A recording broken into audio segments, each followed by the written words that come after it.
ஓம் சைராம், ஜெய் சைராம். என் அன்பின் பிரியமே, உன் கைகளிலிருந்து நிற்காமல் ஓடிய பணம் இனி கொஞ்சம் கொஞ்சமாக சேமிப்பாக உயரப்போகிறது.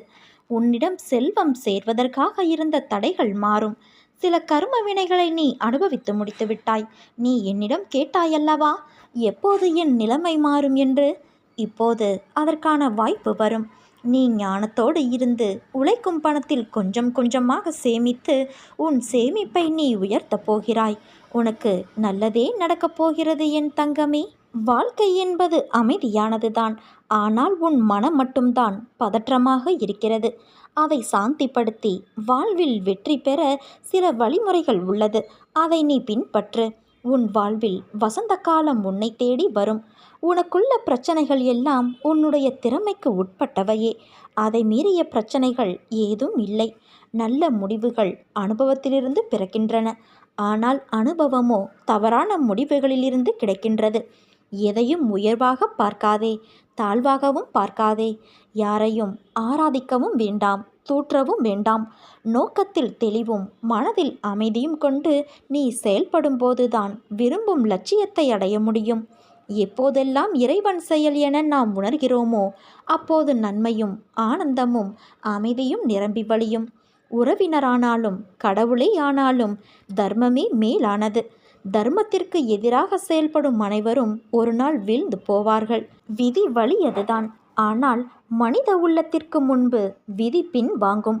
அரிய சாதனைகள் அனைத்தும் வலிமையினால் செய்யப்பட்டவை அல்ல, விடாமுயற்சியினால் தான் செய்யப்பட்டது. நீ தேடும் ஆனந்தமும் அமைதியும் உன் உள்ளேதான் இருக்கிறது என் தங்கமே. அதை வெளியே தேடாதே, உனக்குள்ளே தேடு. நல்ல வாழ்க்கையை அமைத்து கொள்ள, அறிவு ஒளியை பெற உன் உள்ளத்திலிருந்து வரும் பொறாமை, போட்டி, பேராசை, பயம் போன்ற அழுக்குகளை அகற்றி உன்னை தூய்மைப்படுத்தி கொள்ள வேண்டும். நீ தனியாக நின்றுதான் இதை சாதிக்க வேண்டும். இதில் யாராலும் உனக்கு உதவ முடியாது. என் வார்த்தைகள் மீது நம்பிக்கை வைத்து செயல்படு. வாழ்க்கையில் நீ உயர்ந்த நிலையை அடைவாய். நல்லதே நடக்கும்.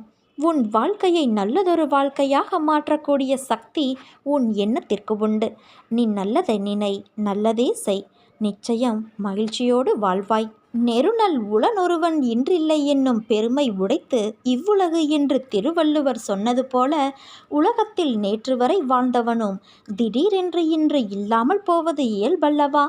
பிறப்பு என்று ஒன்று இருந்தால் இறப்பும் நிச்சயம். இந்த உலகத்திற்கு நாம் வருவதைப் போல இந்த உலகை விட்டு போவதையும் நாம் சகித்து கொள்ள வேண்டும். ஆனால் உன் தந்தையான என்னுடைய பாதுகாப்பு உனக்கு எப்போதும் இருக்கிறது. உனக்கு எந்த தீமையும் நடக்காது.